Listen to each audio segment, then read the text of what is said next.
नमस्कार, मैं वर्तिका सिंह और आप देख रहे हैं क्लाउड टाइम्स ब्रेकिंग न्यूज की खास खबर। अब खबरें विस्तार से।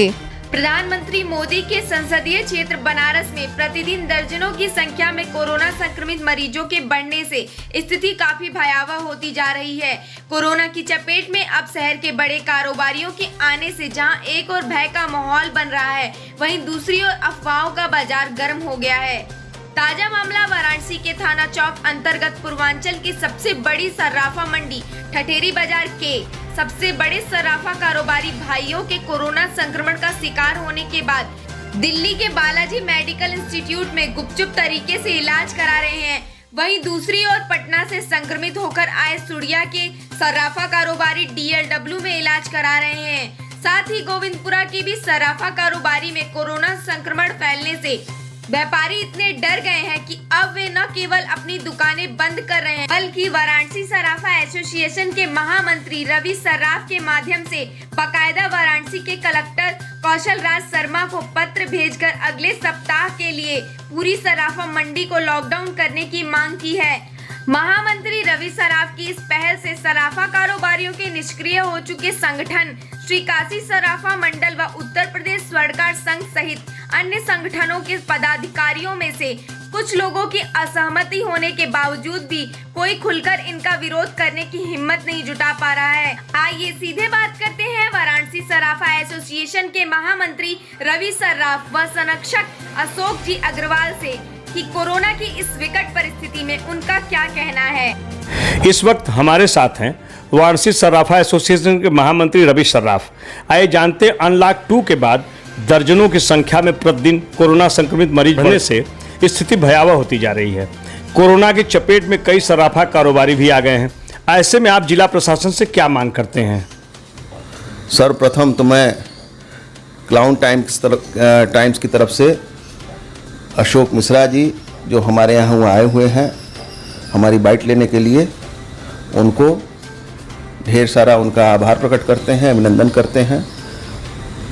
इसके साथ ही बाबा विश्वनाथ से ये प्रार्थना करते हैं कि हमारे बनारस जनपद को जल्द से जल्द इस कोरोना नामक महामारी से मुक्त कराएं। आपने जो प्रश्न किया अशोक जी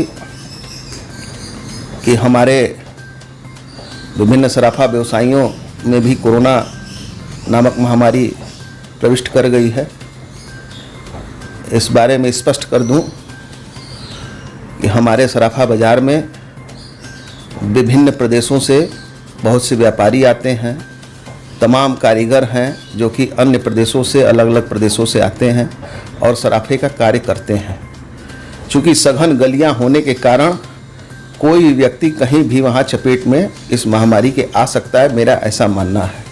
वाराणसी के DM से अभी हमने 2 दिन पहले पत्र लिखा कि सर्राफा बाज़ार को, जो कि बहुत ही सघन गलियों में स्थित है, कम से कम 7 जुलाई से 15 जुलाई तक के लिए उसको बंद कर दिया जाए। उसके बाद जैसी स्थिति बनेगी वैसा फिर माननीय जिलाधिकारी महोदय को हम लोग संज्ञान में देते हुए बाज़ार खोलने की प्रक्रिया को आगे बढ़ाएंगे। बनारस जनपद में भी बहुत से सर्राफा व्यवसायी इसकी चपेट में आ गए हैं।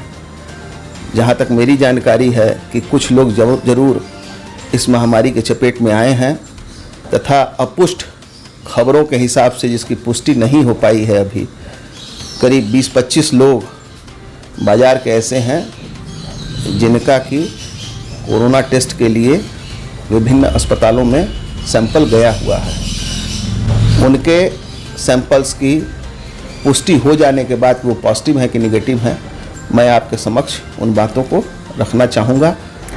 रवि जी, आपके बंदी की मांग को क्या श्री काशी सर्राफा मंडल व उत्तर प्रदेश स्वर्णकार संघ सहित अन्य संगठनों का समर्थन प्राप्त है या नहीं? बनारस जनपद में बहुत से संगठन अपनी क्षमता के अनुरूप हमारे सर्राफा बाज़ार में कार्य कर रहे हैं। वो सभी सर्राफा संगठन हमारे लिए परम श्रद्धेय हैं और संगठनों की बात आप उनसे पूछ सकते हैं, उनके बारे में मैं कुछ कहना नहीं चाहता हूँ।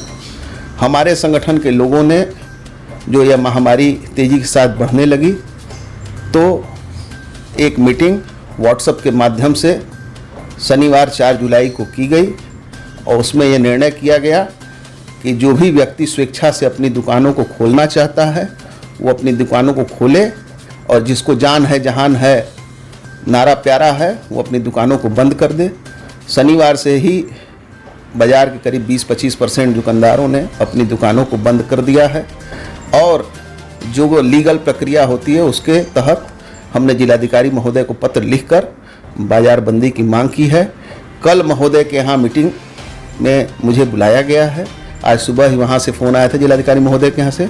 तो कल मीटिंग के पश्चात जैसा भी माननीय महोदय मुझसे कहेंगे बाज़ार की स्थिति के बारे में, उस तरह से उनके आदेश का पालन करते हुए बाज़ार को खोलने या बंद करने की प्रक्रिया चालू की जाएगी।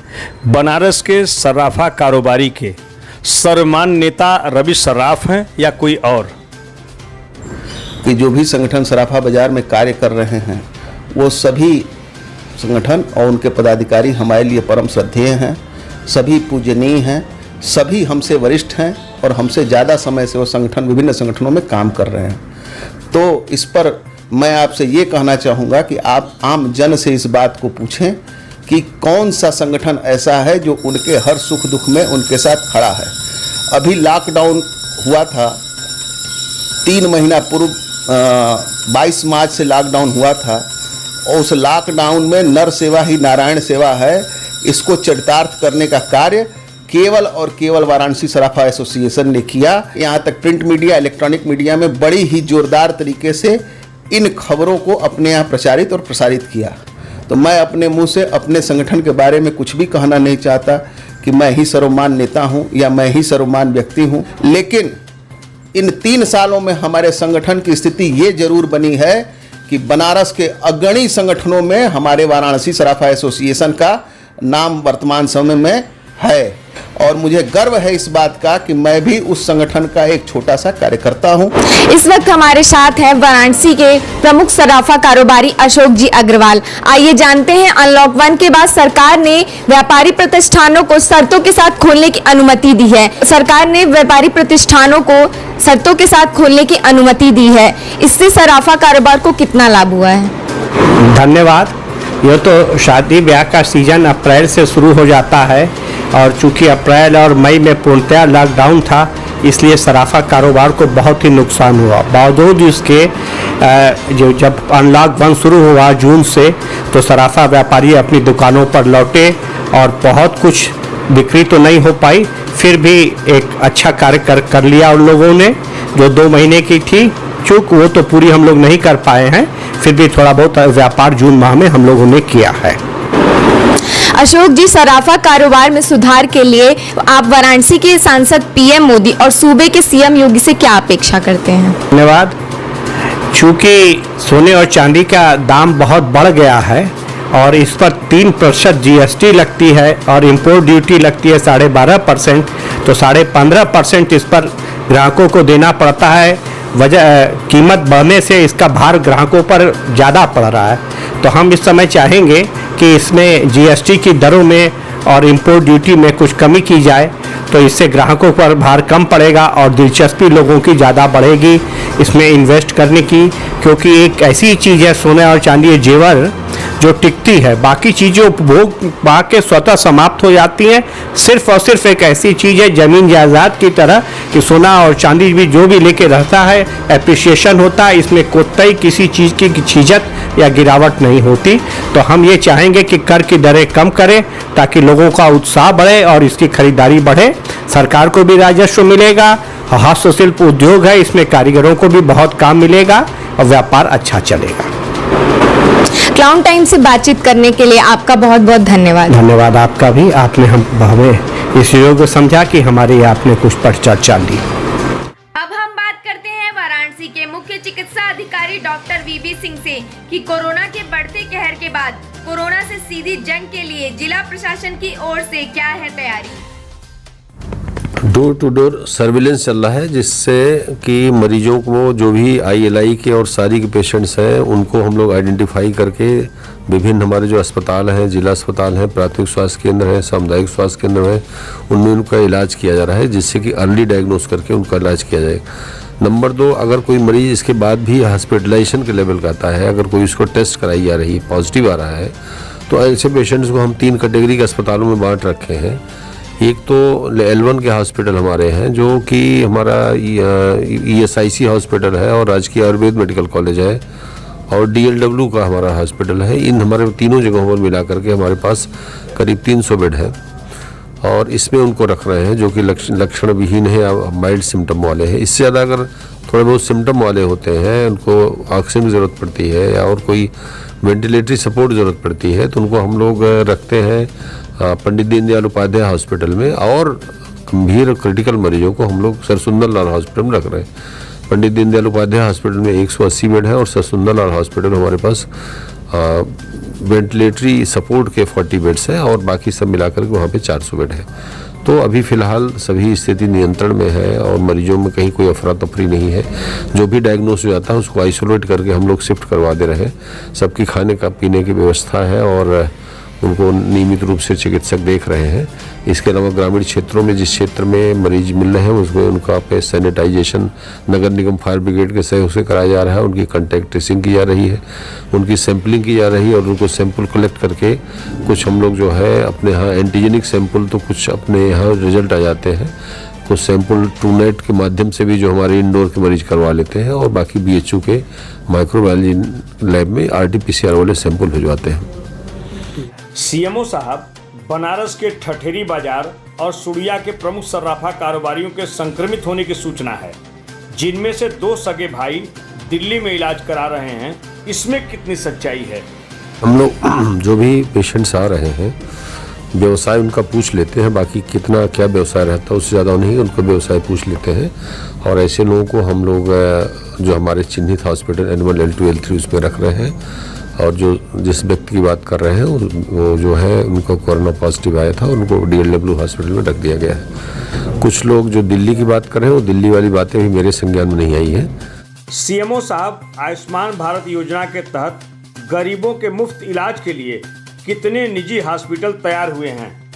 देखिए, हमारे यहाँ जो आयुष्मान भारत के हॉस्पिटल्स थे उसमें आज हमने इन सब की मीटिंग बुलाई है। इसके पूर्व में जिलाधिकारी महोदय ने मीटिंग बुलाई थी, उसमें से आज इनके जो IMA के सचिव और नर्सिंग होम एसोसिएशन के अध्यक्ष ये लोग आ रहे हैं, और 2 हॉस्पिटल्स हमको ऑफर भी दिए हैं चलाने के लिए, तो इनकी मीटिंग करके अभी हम उसको डिसाइड करेंगे। कुछ लोगों को एक होटल में इलाज कराने की खबरें आज मीडिया में आई हैं, तो बनारस में कुल कितने होटल को अधिकृत किया गया है जहां पे कोविड मरीजों का इलाज हो रहा है? अब तक बनारस में 2 होटलों को अधिकृत किया गया है जिलाधिकारी महोदय द्वारा, और वहाँ पर कुछ कमरे हैं जिसमें हम डॉक्टरों की टीम लगा करके और स्वयं के व्यय पर अपना बहन करके वो लोग इलाज करा के डिस्चार्ज हो गए। होटल संजय मोटर्स थे, और एक जो है होटल रनवे है। आज की डेट वहाँ कोई एडमिट नहीं है, जो 14 दिन एडमिट थे उसके बाद वो लोग इलाज करा कर चले गए। तो वहाँ कोई भी जाके इलाज करा सकता है? नहीं, कोई भी नहीं जा सकता। जो यहाँ से ऑफिशियली जिनको यहाँ से रेफर किया जाएगा, क्योंकि वहाँ पे चिकित्सकों की और अन्य पैरामेडिकल की टीमें लगानी पड़ती है, पूर्व में सूचना मिलने के बाद ही वहाँ पे उनकी एंट्री होती है। क्लाउन टाइम्स ब्रेकिंग न्यूज की खास खबरों को देखने के लिए हमारे YouTube चैनल को सब्सक्राइब करें, लाइक करें और बेल आइकन पर क्लिक करें। क्लाउन टाइम्स की खबरों को अगर आप हमारे Facebook पेज पर देख रहे हैं तो हमारे Facebook पेज को लाइक जरूर करें।